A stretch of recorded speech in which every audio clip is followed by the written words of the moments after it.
bigger blow to the title race? Yeah, that was a big one, obviously, and we were top in that period still. But yeah, and the results that came afterwards. So now we are in a good moment. We have set some momentum. We are playing well, but we know that these games are really tricky, and we really need to understand the difficulty of that match on Monday and be at our best. It's going to demand to be at our best, that's for sure. How much can you use that specific game and remind the players who were here last season to remember what happened then against the bottom of the table team? Yeah, we will touch base, but especially you have to see how they train every day and what was the talk after Newcastle, and they all say the same. And now we have Sheffield. It's going to be a big match for us on Monday night, and they are ready for it. I mean, and you know from being there and from last season how at this stage of the year it tends to be Manchester City start putting together a run.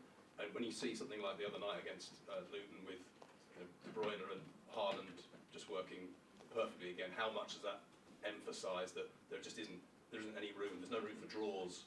There's just no room for any mistakes. That's something we cannot control. Just win our games that we have to do.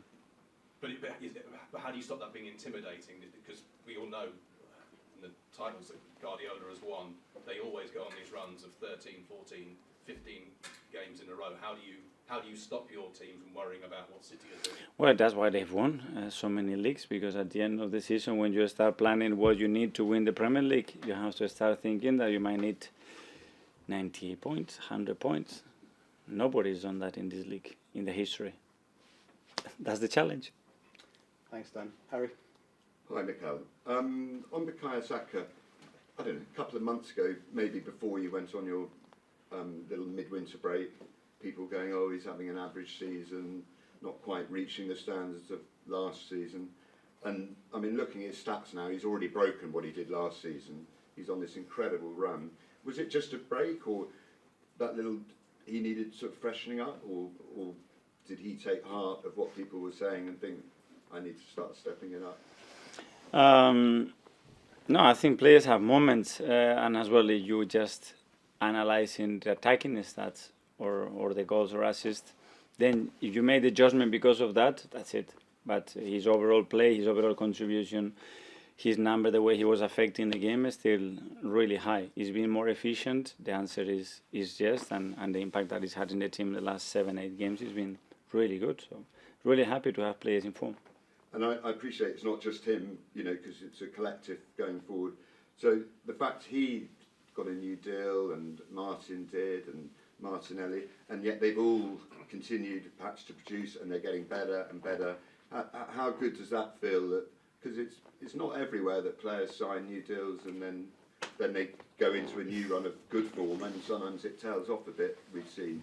So I'm just, does that please you to see such a, it's happening with everyone, it seems to be? Well, for sure, because we know that those players have, their tummies are still very empty because they haven't won a lot and they want to improve.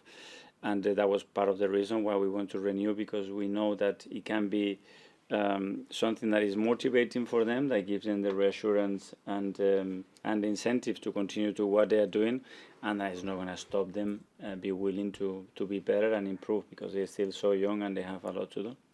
Okay, last one from me.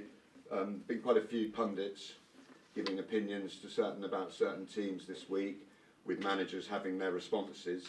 There was also a comment about yourself made by Rio Ferdinand that if you were offered the Manchester United job, he'd think you'd go and take it. Does it annoy you when you hear those sort of comments, or are they just?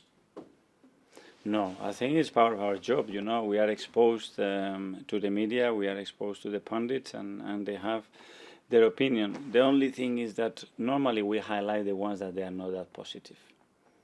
So we highlight as well a lot of times that they say some great things and they make some great comments and great points, and they analyze things in a really good way and with the vision of someone that has experienced that.